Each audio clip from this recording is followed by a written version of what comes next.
What is going on, crypto fiends? Thank you for listening, watching, viewing, and subscribing to the channel. I'm Ryan Rotolo, and today we have a very quick news episode for you guys. First off, I do want to do a giveaway. I have 5 hardware wallets here that we are going to be giving away on the channel, and this is the video where you will enter in to be in the giveaway. So all you have to do is leave a comment down below, an informative comment, maybe about the video, maybe about something revolving around cryptocurrencies, as well as which one of these wallets you would prefer to have. So I have a Safe Pal, I have a Treasure Black, and a Treasure White. I have a Treasure Model T, and the EliPal first edition. The one cool thing about this EliPal, it's exclusive to the CryptoFiend channel. It actually has the CryptoFiend logo there on the back. So this one is a little unique compared to the others. But again, guys, all you have to do, leave a comment down below with something informative and which wallet you will prefer, and one person will be winning this week. I will be doing this every single Friday until we are out of stuff to give away. So it looks like we're going to be probably doing this for the next 2 months or so, because I do have a couple other things behind the scenes that I can give to you guys as well. A lot of cryptocurrency stuff. So no more wasting your time. Let's put this to the side and get into today's video. So first off, I do want to discuss a video from Bloomberg that has resonated over the past day with Andrew Yang. Now, if you're not familiar with Andrew Yang, he is a presidential candidate for the Democrats, and he's been getting a lot of exposure lately, mainly due to his viewpoints on cryptocurrencies, automation, as well as his universal basic income, where he wants to give $1,000 to every U.S. citizen. And I know that sounds absolutely crazy, but if you really break down his plan as to do so, it makes complete sense, and it looks like it would most definitely work. So first, I do want to dive into this video and home in on Andrew Yang's viewpoint on cryptocurrencies, and I really think he hit it on the head with his answer. Interest. There's a lot of people who are like really big cryptocurrency fans, for example, who have, they love Andrew Yang, and when I talk to them, they're like, yeah, ask him about crypto. What would you do with regards to regulation of that and, say, Bitcoin exchanges? Do you support the right of people to use their bank accounts, credit cards, etc., to move into cryptocurrencies and other forms of money that aren't as easily tracked by centralized authorities? Well, what I would say is that we need to have a uniform set of rules and regulations around cryptocurrency use nationwide, because right now we're stuck with this hodgepodge of state-by-state treatments, and it's bad for everybody. It's bad for innovators who want to invest in this space. So that would be my priority, is just clear and transparent rules so that everyone knows where they can head in the future and that we can maintain competitiveness. Because to me, the underlying technology of cryptocurrencies is very, very high potential, and we should be investing in it. But do you support sort of monetary freedom for people that want to move their money away from fiat currencies, get their money out of the banking system into cryptocurrencies? Because right now you have banks restricting payments to these platforms and so forth, and people feel like government regulations are essentially impeding in their desire to do that. Well, right now, people who are investing in these currencies are finding a way to, to do so and make use of their investments. No, I don't think that you could impede it with regulation if you tried.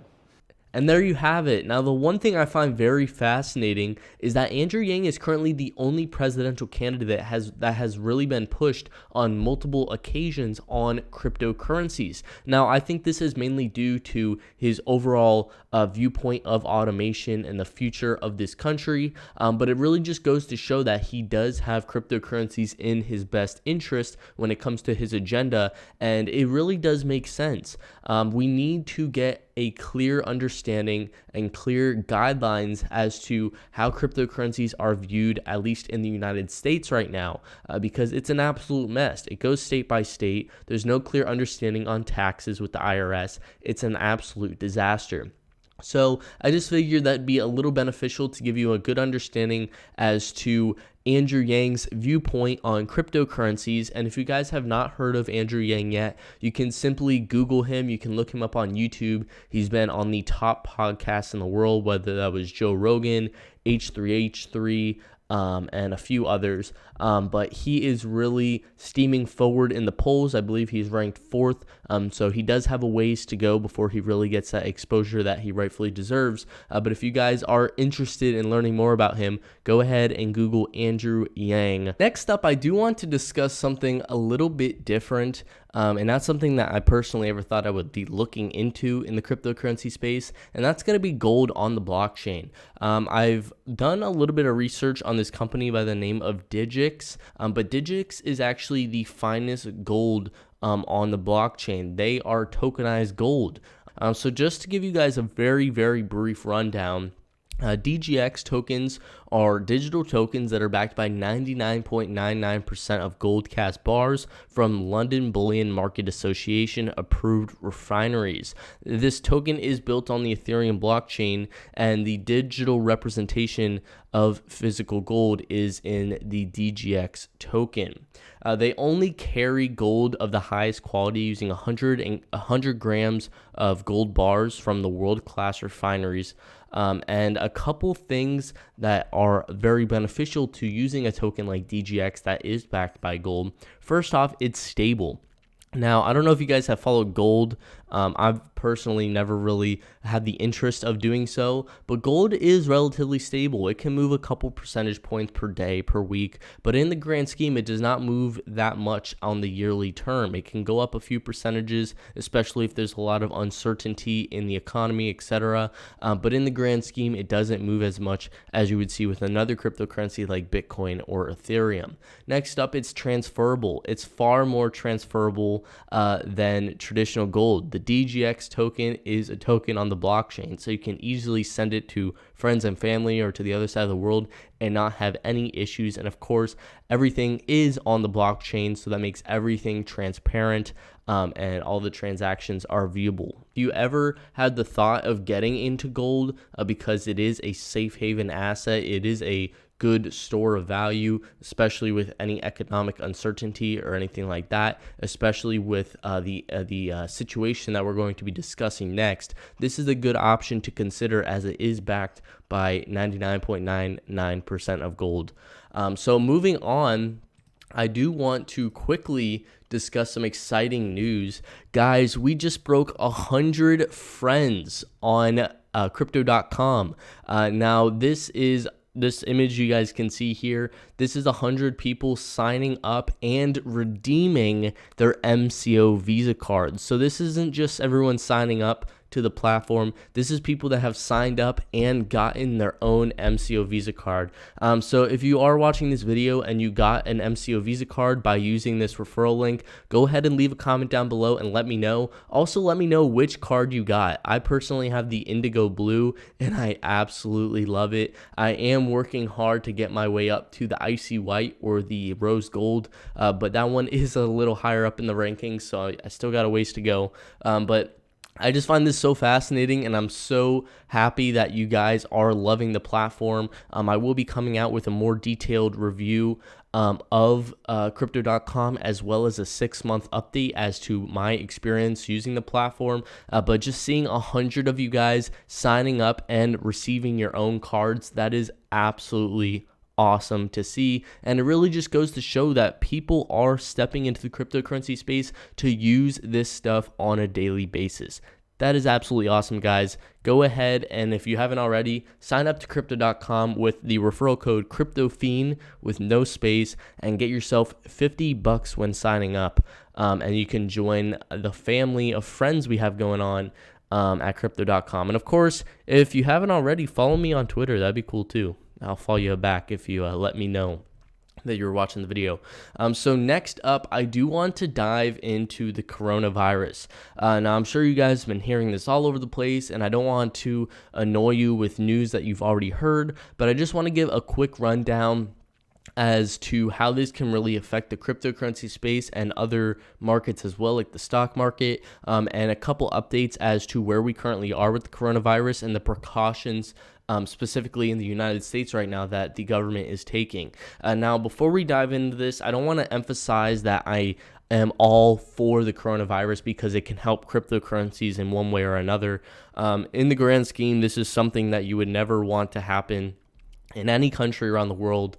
And it is definitely heartbreaking to see this breaking out really, really badly in China right now. But I just want to emphasize that I'm not supporting the coronavirus because it could potentially help cryptocurrencies and vice versa.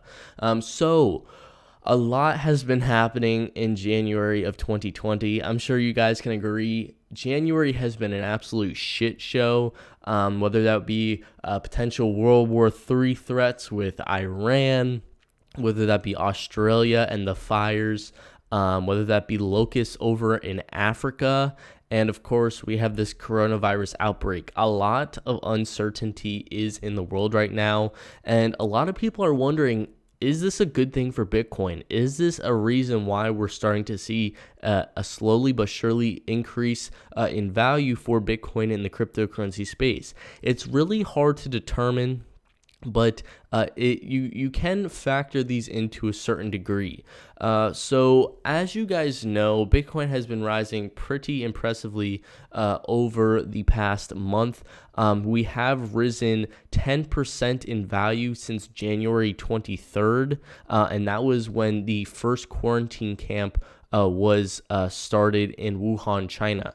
And that's when we broke around $9,000. Similar conclusions were made earlier in January amid growing tensions between the U.S. and Iran, as well as in August during the escalation trade war between U.S. and China. Despite all of this, there's little research to support the theory that all of this is affecting Bitcoin's price right now, but you do have to factor it in that a lot of people are starting to look at Bitcoin as a safe haven currency. So going into a little more detail onto what is happening with the coronavirus right now and where we currently stand, the Centers for Disease Control and Prevention said on Friday, which is today, that 195 U.S. citizens who were repatriated from Wuhan, China earlier this week have now been placed in a federal quarantine over concerns about the coronavirus outbreak. So this 195 U.S. citizens were brought back from Wuhan, and they are being isolated in a quarantine camp. So we will have to get further updates on those patients if they recover, all of that sort of stuff. The coronavirus, which is new to humans, was first identified in December in Wuhan, China. The latest figures from China's National Health Commission say that at least 213 people have died and about 9,700 have been sickened. The number of people who died rose 43 overnight. So again, guys, this is fresh information. This information came out about 40 minutes from the recording of this video, so it might be a little bit different by the time the video goes live, but this is as quick as I could get the information to you guys. People are dying very quickly from this. As of right now, 213 have died in Wuhan, China. When it comes to cases around the world, there's roughly 98 confirmed cases in 18 countries, including Germany, Japan, Vietnam, and the U.S. There are also 241 people under investigation, 114 of which have tested negative for the coronavirus. Now, the World Health Organization has declared this a level 4 emergency, and the United States has turned around a handful of flights between the companies of United Airlines, American Airlines, and Delta, announcing that they will be suspending all flights from the U.S. to China starting next week. A lot of other countries are doing similar things, where they are stopping any citizens from surrounding areas of Singapore coming into the country on February 1st, and no visitors will also be coming into Mongolia and Russia as well. And the one thing I find very fascinating is that you don't see a lot of mainstream media talking about this right now. In order to find this information out, you have to go online. You have to look it up yourself. It's not on the front page of Yahoo News or Google. It's pretty poppin' on Twitter right now because of hashtags and stuff like that. But it's very hard to find this information if you're not looking for it.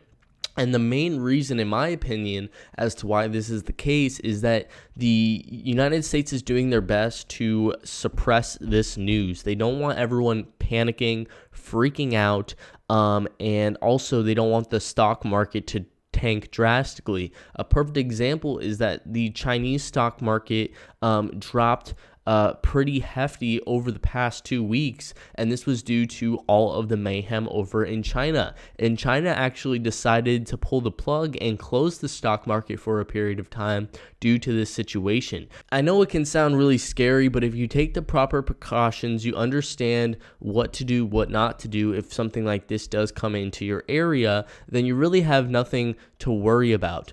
But of course, guys, thank you as always for tuning into the video. Don't forget to leave a comment down below so you can have your chance to win one of these 5 hardware cryptocurrency wallets. And of course, I would greatly appreciate it if you could hit that thumbs up button and help out with the YouTube algorithm. That is always a big plus. Thank you guys so much, and I will catch you in the next.